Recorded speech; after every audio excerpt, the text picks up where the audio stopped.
You might have heard of the saying, relationship goals.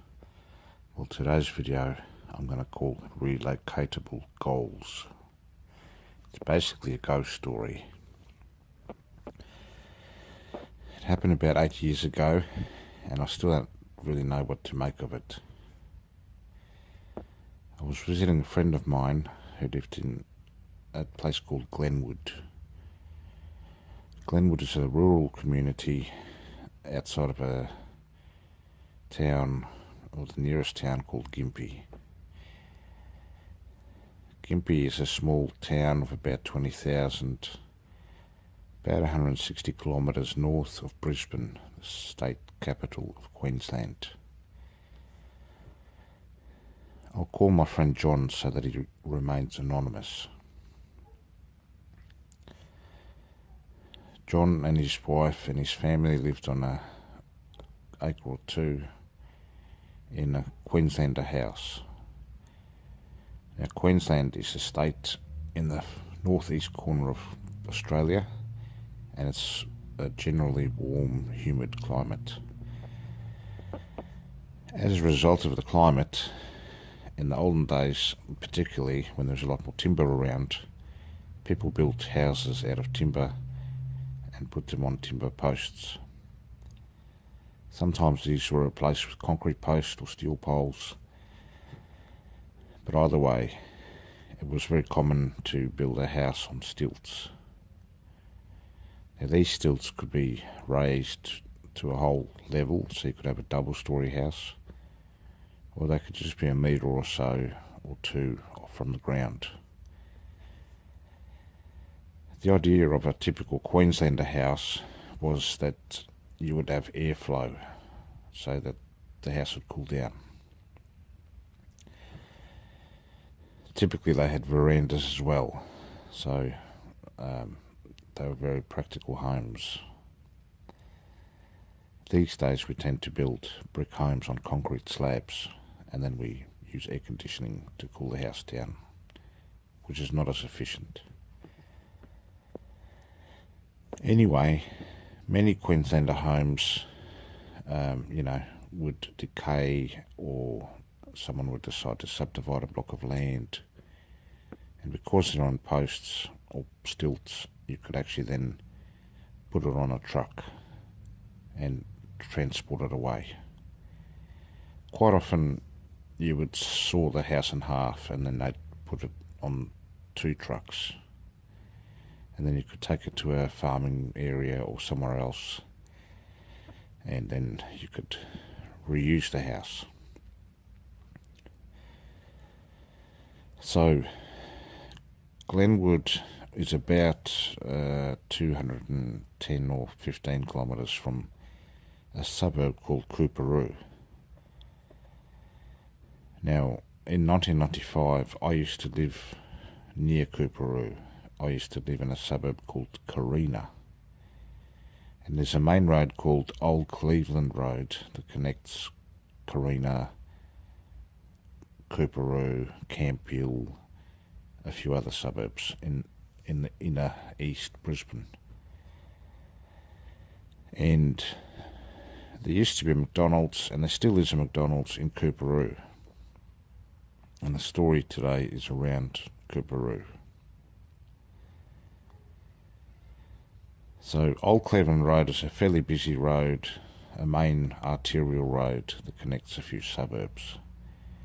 As a result, I would drive past this McDonald's quite often, just in my daily business.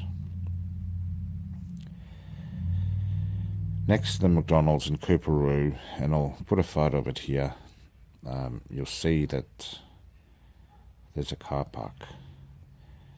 Back in 1995, there wasn't a car park there, there was a house there. One day, it turned out that a murder occurred at the house next to the McDonald's. And this is obviously a sad situation. And that was in the news, and every time I'd drive past the McDonald's, I would think about that murder. So in 2011, I went to visit John. That's not his real name, but whatever. He lived in Glenwood. And I asked him, nice house, where did it come from? And he said it came from Coorparoo. Now, there must be a good reason why you would relocate a house that far. It must be very cheap or just have a bad history. 215 kilometres is a long way to transport a house. There would have been other houses closer by, and it just seemed a bit odd to me. So I said to John, I hope it's not that murder house, John. And then he said something weird. He explained that his 3-year-old son had a dream or a vision, or just, I'm not sure, but his son had explained to him that a man was beating up some people and he had to go to jail. I didn't like hearing this story because I had to stay there that night. Now, 3-year-olds can tell stories, I'm well aware of that. But there's no reason or any connection to this child telling such a story. I believe that he saw something. John proceeded to tell me some other stories. He told me that when he moved into the house, there was some sort of occult or some sort of weird thing hanging from the power line that connects his house to the main power line. So obviously he got rid of that. John is a pastor, and whether you believe in the Lord Jesus or not, that's for you to decide. But I'm a believer, and obviously so is John. John was telling me that one day the dog was barking at the tree that's between the house and the road in this country area. And the dog was looking up at the tree and barking and barking. John couldn't see anything, but his 3-year-old son could. So he asked him, what can you see? And the son said, there's a man in the tree. John then obviously got a bit frightened, but knowing the power of the gospel, he commanded the spirit to leave the property in the name of the Lord Jesus Christ. He then asked his son, what's happening now? He said, the man's running down the street. Now, I don't know what to make of this story. The supernatural is obviously very different to the natural world. But I just wanted to share this story. And as an aside, I've been looking for this house, and obviously it's no more. But my friend John no longer lives at that house, but I'm sure he has a photo of it.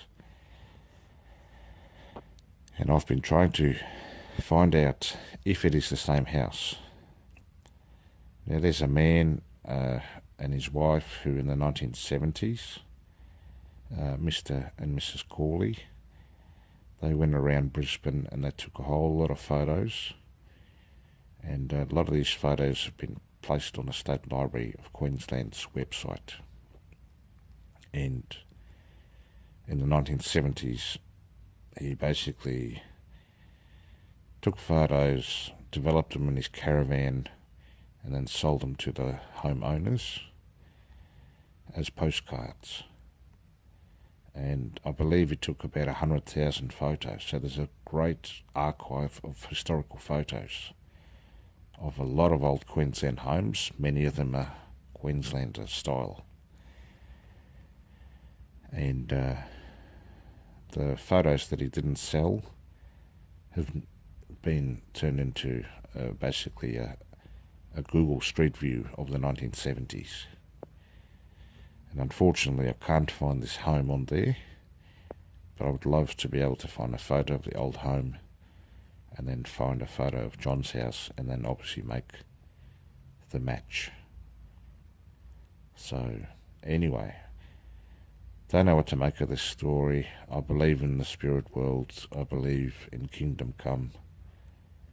But certainly it's a weird story, and I just thought I'd share it with you. Have a good day. Bye.